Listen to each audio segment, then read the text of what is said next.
이 시간 우리가 함께 나눌 말씀은 로마서 12장 14절에서 21절까지의 말씀입니다. 우리 함께 읽겠습니다. 너희를 박해하는 자를 축복하라. 축복하고 저주하지 말라. 즐거워하는 자들과 함께 즐거워하고 우는 자들과 함께 울라. 서로 마음을 같이하며 높은 데 마음을 두지 말고 도리어 낮은 데 처하며 스스로 지혜 있는 체 하지 말라. 아무에게도 악을 악으로 갚지 말고 모든 사람 앞에서 선한 일을 도모하라. 할 수 있거든 너희로서는 모든 사람과 더불어 화목하라. 내 사랑하는 자들아, 너희가 친히 원수를 갚지 말고 하나님의 진노하심에 맡기라. 기록되었으되 원수 갚는 것이 내게 있으니 내가 갚으리라고 주께서 말씀하시니라. 내 원수가 줄이거든 먹이고 목마르거든 마시게 하라. 그리함으로 내가 숯불을 그 머리에 쌓아 놓으리라. 악을 이기라. 아멘. 예수님께서 우리에게 너희는 세상의 빛, 세상의 소금이라고 말씀하셨죠. 그게 마태복음 5장 13절부터 16절에 있는 말씀입니다. 세상을 향해서 빛을 비추고 세상을 향해서 소금의 역할을 해야 되는데 자꾸 교회 안으로 들어와요.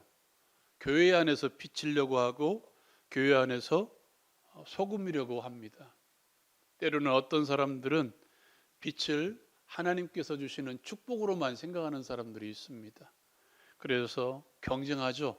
내가 더 받았어, 네가 더 받았어 하고 서로 간증하려고 경쟁할 때도 있습니다. 때로는 교회가 일부 그렇죠. 더 많이 받은 것처럼 보이는 성도들을 간증자로 세워서 어떻게 합니까? 너희도 이렇게 받아야 되지 않겠느냐고 그렇게 도전하기도 합니다. 물론 이것이 틀렸다는 이야기가 아닙니다. 이것도 물론 맞습니다.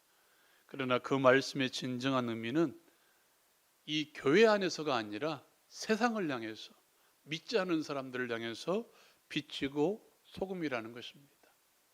믿지 않은 사람들의 앞길을 비춰주어서 이 길이 참된 길임을 보여주는 게 그리스도인의 역할이고 그리스도인을 통해서 세상이 살맛나게 하는 게 예수 믿는 사람들이 해야 되는 일이라는 것입니다. 로마서에서는 그것을 뭐라고 이야기합니까? 우리가 지지난부터 살펴보던 영적인 예배입니다. 합당한 예배, 합리적인 예배, 또 몸의 예배, 그것입니다. 지난주 말씀이 그 몸, 그리스도의 몸을 갖추는, 이제 그리스도 안에서 예수 믿는 사람들이 교회 공동체에서 갖춰야 되는 예배라면 오늘 저와 여러분이 읽었던 이 말씀은 세상을 향해서 어떻게 살아야 되느냐. 그래서 예수 믿는 사람들이 드려야 될 예배가 바로 이 두 가지죠. 몸을 이루기 위한 예배, 이게 뭡니까? 교회 생활입니다. 그 가운데에는 우리가 이렇게 함께 모여서 예배하는 이 공동체 예배도 포함되고 기도, 또 서로 봉사하는 것, 헌신하는 것, 주께서 주신 재능과 은사를 가지고 서로 돕고 사는 것, 교회 공동체에서 할 수 있는 모든 일들, 그게 뭐예요? 몸을 이루기 위한 예배, 그리스도의 몸을 이루기 위한 예배입니다. 이 몸을 이루기 위한 예배는 어떻게 됩니까? 이제 밖으로 드러내야 돼요. 세상을 향해서 몸을 드러내는 예배, 그게 뭐예요? 사람들을 상대하는, 우리가 흔히 말하는 대인관계입니다. 예수 믿는 사람으로서 어떻게 대인관계를 해야 될지 성경은 우리에게 들려주고 있습니다. 그게 몸을 드러내는 예배입니다. 오늘 말씀에서는 뭐라고 이야기합니까? 14절에 이렇게 이야기하죠. 너희를 박해하는 자를 축복하라 라고 이야기합니다. 한번 읽어볼까요? 로마서 12장 14절 말씀 같이 읽겠습니다. 너희를 박해하는 자를 축복하라. 축복하고 저주하지 말라. 아멘. 창세기 12장에 보면 하나님께서 아브라함을 부르시죠. 아브라함을 부르실 때 그를 복의 근원, 옛날 성경에서는 복의 근원이라고 이야기합니다. 복의 통로입니다. 사랑하는 여러분, 하나님께서 저와 여러분들을 부르실 때에도 마찬가지입니다. 하나님이 우리를 복의 통로로 부르셨습니다. 하나님의 복이 나를 통해서 세상에 나아갈 수 있게 만드는 복의 통로로 저와 여러분들을 불러주셨다는 것입니다. 그렇다면 어디까지 축복하는 삶을 살아야 되느냐? 오늘 말씀하고 있죠. 너희를 박해하는 자를 축복하라 라고 이야기합니다. 나를 무시하는 자들을 향해서 축복하라는 것이죠. 나를 힘들게 하는 사람들을 위해서 오히려 축복하라 라고 이야기합니다. 설교자가 설교할 때 가장 어려운 것 중에 하나가 뭐냐면, 나는 하지 못하고 있는데 청중들을 향해서 그렇게 사십시오 할 때, 예를 들어서 나는 용서하지 못하는 사람이 있는데 여러분 서로 용서하고 사십시오. 70번씩 7번이라도 예수님께서는 용서하라고 말씀하셨습니다. 용서해야 됩니다 라고 말할 때, 나는 제대로 사랑하지 않는데 사람들, 성도들을 향해서 여러분 사랑해야 됩니다. 내가 너희를 사랑과 같이 너희도 서로 사랑하라고 말씀하셨습니다. 여러분 사랑에는 수고가 따릅니다. 희생이 따릅니다. 설교할 때요. 나는 못하고 있는데. 그럼에도 불구하고 왜 해야 됩니까? 이것은 나 혼자만의 예배가 아니라, 나 혼자의 일이 아니라 교회가 함께 가야 되기 때문입니다. 하나님께서는 나를 불러 구원하셨지만 우리를 통해서 천국을 이루시기 때문입니다. 우리를 통해서 교회를 이루시고, 우리를 통해서 세상에 빛을 비추게 하시고, 우리를 통해서 세상의 소금이 되게 하신 것이기 때문입니다. 사랑하는 여러분, 눈에는 눈, 이에는 이가 아니라 나를 무시하는 사람에게 오히려 가서 오른편도 돌려대는 게 예수 믿는 사람의 삶이라는 것이죠. 그런데 억울하잖아요. 나를 무시하고 학대하고 나를 멸시하는 사람에게 가서 오히려 나를 더 멸시해달라고 말하는 게 정말 억울하잖아요. 나도 당한 게 있는데, 나를 힘들게 하는 사람이 있는데, 나를 어렵게 하는 사람이 있는데 오히려 그를 향해서 축복을 빌라, 복을 빌어주라, 더 사랑하라, 더 용서하라? 어렵잖아요. 그런 우리들을 향해서 주님께서는 우리에게 이렇게 말씀하십니다. 19절 말씀입니다. 우리 같이 한번 읽어볼까요? 내 사랑하는 자들아, 너희가 친히 원수를 갚지 말고 하나님의 진노하심에 맡기라. 기록되었으되 원수 갚는 것이 내게 있으니 내가 갚으리라고 주께서 말씀하시니라. 아멘. 이 말씀을 쉬운 말로 하면 어떻게 됩니까? 진노는 내가 할 테니까 너는 원수를 사랑하라는 거예요. 너희 원수를 위해서 진노는 내가 할 테니까 너는 축복하고 저주하지 말라는 거예요. 저주하는 일은 내가 담당할 테니까 너는 오히려 축복을 빌라는 것입니다. 일처리는 하나님께 맡기고 그리스도인은 그리스도인의 삶을 살라는 것입니다. 21절 말씀입니다. 같이 한번 읽어볼까요? 악에게 지지 말고 선으로 악을 이기라. 아멘. 악에게 지지 말래요. 그렇다고 이것을 싸우라는 이야기가 아닙니다. 악과 나를 무시하고 나를 멸시하고 나를 박해하는 사람과 싸우라는 얘기가 아니라 뭘로요? 선으로 악을 이겨내라는 거예요. 축복함으로 악을 이겨내라는 겁니다. 어디까지 이겨내야 됩니까? 오늘 말씀 가운데 약간 우리가 생각하게 하는 말씀이 있는데요. 같이 한번 읽어볼까요? 로마서 12장 20절 말씀입니다. 같이 읽겠습니다. 시작. 내 원수가 줄이거든 먹이고 목마르거든 마시게 하라. 그리함으로 내가 숯불을 그 머리에 쌓아 놓으리라. 아멘. 좀 색다른 이야기인데요. 어느 정도까지 선으로 악을 이겨내야 되느냐? 나에게 악을 행하는 사람들이 스스로 이래서는 내가 큰일 나겠다 싶을 정도로, 내가 선을 행함으로써 내 머리에 뭐가 숯불을, 여기에 머리에 숯불이 있다 느낄 정도로, 내가 저 사람을 향해서 해코지 하면 내가 큰일 나겠다 싶을 정도로 선으로 악을 이겨내라는 거예요. 저 사람을 해코지 하면 저 사람은 아는데 나에게 뭔가 특별한 일이 생길 것 같다. 우리가 아까 읽었던 하나님의 진노하심이 그에게 미칠 때까지, 그가 돌이켜 어떻게 할 때까지? 회개할 때까지, 그 사람이 내가 잘못했네 하고 돌아설 때까지 어떻게 하라고요? 선으로 악을 이겨내라는 거예요. 축복하고 축복하고 축복하라는 거예요. 이것은 함께 해야 되는 삶입니다. 여러분, 우리는 손영원 목사님을 알고 있습니다. 자신의 두 아들을 죽인 자를 양아들로 삼고 그의 구명운동을 펼쳤던 그 사람. 이 사람이 안재선 씨라는 분인데요. 이 설교를 준비하기 위해서 한번 찾아봤습니다. 좀 마음의 아픔 때문에 힘들게 살았습니다. 왜? 이 죽였다는 그 죄책감 때문에 힘들게 살았다고 하더라고요. 그 안재선 씨의 아들, 그러니까 손양원 목사님의 양아들의 아들, 손자겠죠. 그 손자에게 유언할 때 이 안재선 씨가 너는 목회의 길을 가라라고 유언했다고 해요. 왜? 안재선 씨도 목회의 길을 갔거든요. 그러나 중도 포기하고 탄신을 했습니다. 마음 가운데 있었다는 거예요. 이게 손으로 악을 이겨내는 결과 아닙니까? 두 번째로 우리는 관심의 폭을 넓혀 나가야 됩니다. 15절 말씀 한번 읽어볼까요? 15절 말씀 같이 읽겠습니다. 시작. 즐거워하는 자들과 함께 즐거워하고 우는 자들과 함께 울라. 아멘. 즐거워하는 자들이 그 즐거움 때문에 나에게 찾아와서 함께 즐거워할 수 있게 만드는 사람. 우는 사람들이 나에게 찾아와서 함께 울어주려고 말할 수 있는 사람. 이런 얘기죠. 그 사람이 기쁠 때 제일 먼저 생각나는 사람이 누구? 나. 그 사람이 슬플 때 제일 먼저 위로받고 싶은 사람이 누구? 나. 내가 되어야 된다는 거예요. 그리스도인들이 그렇게 살라는 것입니다. 뭔가 저 사람이라면 나에게 위로를 줄 수 있다. 저 사람이라면 나의 기쁨과 함께 동참해 줄 수 있다. 저 사람이라면 내 울음 가운데 함께 동참해서 함께 울어줄 수 있는 사람이다. 누가? 내가. 모든 예수 믿는 사람들이.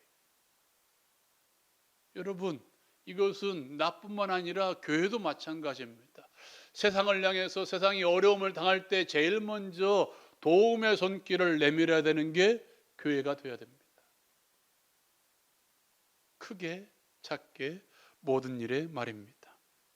사랑하는 여러분, 왜 그렇게 살아야 됩니까? 마태복음 5장에 보면 산상수훈이라는 게 등장하는데요. 그 말씀 가운데 팔복이 등장합니다. 그 팔복 가운데 하나가 무엇입니까? 긍휼히 여기는 자는 복이 있나니 그가 긍휼히 여김을 받을지니라 라고 말씀합니다. 그 말씀을 정확히 해석하면 복되도다 너희 긍휼히 여기는 자여 라고 이야기합니다. 우리를 향해서 긍휼히 여겨라라고 말하는 게 아니라 나는 이미 긍휼히 여기는 사람이라는 거예요. 예수 믿는 모든 사람들은 다른 사람을 긍휼히 여기는 사람이 이미 되었다는 것입니다. 안 할 뿐이죠. 사랑하는 여러분,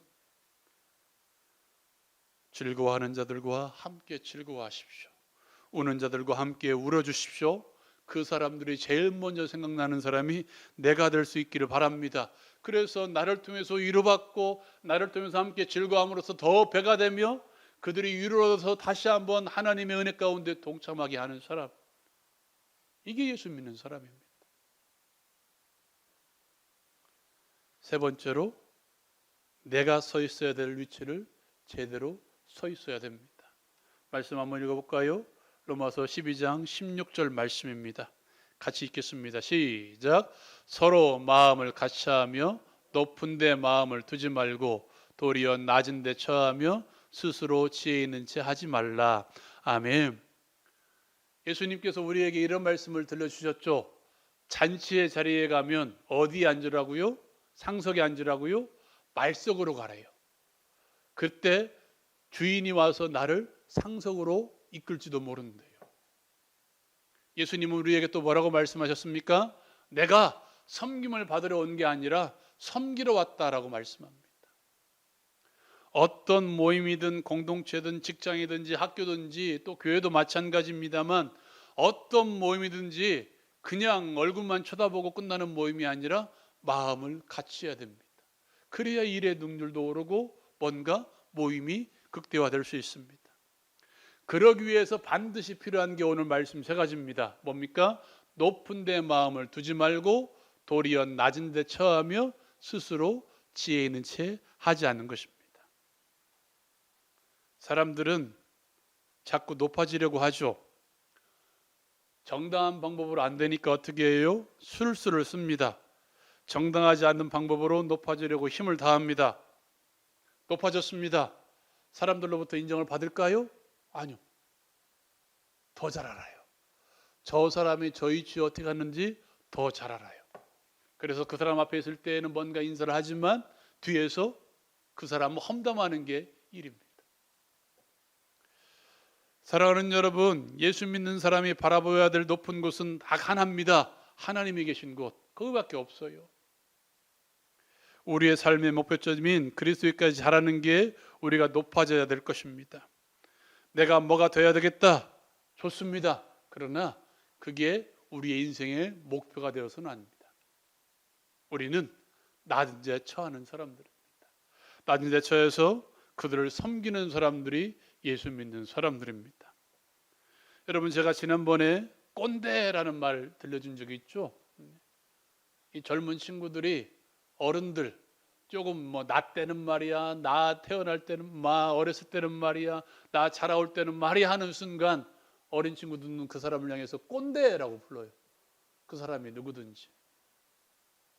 권위에 대한 문제인데요.